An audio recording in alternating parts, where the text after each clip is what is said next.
অনেক সময় একটা ডকুমেন্টের বিভিন্ন অংশ আমাদের হাইলাইট করে নিতে হয়, যেটাকে আমরা টেক্সট হাইলাইট বলি।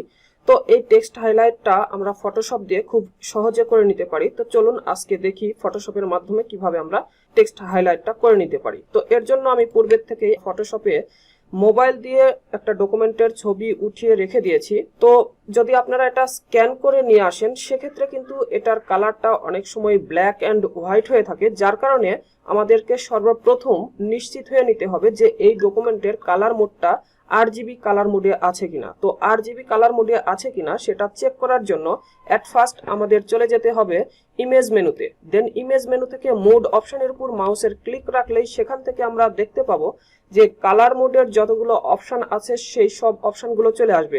সেখান থেকে যদি RGB কালারটাতে ক্লিক না পড়ে থাকে, সেক্ষেত্রে আপনাকে অবশ্যই RGB কালারটা সিলেক্ট করে দিতে হবে।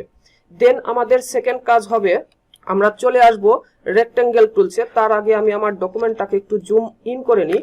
তো আমার ডকুমেন্টটাকে আমি জুম ইন করে নিলাম। দেন এখন রেক্টেঙ্গেল টুলসে এসে জাস্ট হালকা একটু চাপ দিয়ে ধরে থাকলে রেক্টেঙ্গেল টুলসের যতগুলো অপশন আছে সব অপশনগুলো বের হয়ে আসবে।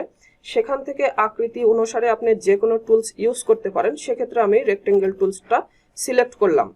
দেন আমরা যতটুকু অংশকে হাইলাইট করতে চাচ্ছি জাস্ট ততটুকু অংশ সিলেক্ট করে নিব। সিলেক্ট করে নেওয়ার পর আমরা কালার চেঞ্জ করার জন্য চলে আসব ফিল কালার অপশানে। তো ফিল কালার অপশান থেকে আমরা যে কালারটা দিতে চাচ্ছি জাস্ট সেই কালারের উপর ক্লিক করে দিব।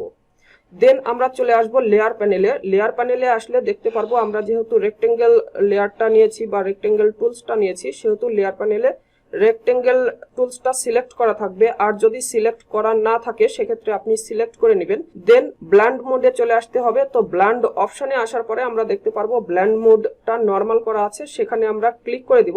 দেন ক্লিক করার পর সেখান থেকে আমরা জাস্ট মাল্টিপ্লাই অপশনের উপর ক্লিক করে দিব। তাহলে বন্ধুরা দেখতে পাচ্ছেন খুব ইজিলি টেক্সট হাইলাইট কালারটা কিন্তু হয়ে গেল।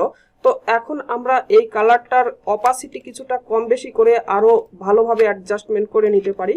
তো এর জন্য আমরা চলে আসব লেয়ার প্যানেল থেকে অপাসিটি অপশনে চলে আসব। দেন এই অপাসিটির উপর ক্লিক করে দিলে আমরা দেখতে পারবো তার ডান পাশেই রেডিও বাটন আছে বা ড্রপ ডাউন আইকন আছে, জাস্ট বা নিচের দিকে তীর দেওয়া একটা তীর চিহ্ন আছে, জাস্ট এই চিহ্নের উপর ক্লিক করে দিলে আমরা দেখতে পারবো যে এখানে অপাসিটি 100% করে দেওয়া আছে। সেখান থেকে কিন্তু চাইলে আমরা এখান থেকে অপাসিটি এইভাবে কমিয়ে বাড়িয়ে দেখে নিতে পারি যে আমাদের ডকুমেন্টের সাথে টেক্সট হাইলাইটটা কতটুকু করলে অ্যাডজাস্টমেন্ট হবে।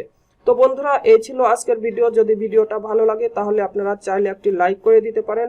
আর যদি ভিডিও সম্পর্কে কোনো প্রশ্ন থাকে বা জানতে চান তাহলে কমেন্ট বক্সে কমেন্ট করতে পারেন। তো সবাই ভালো থাকবেন।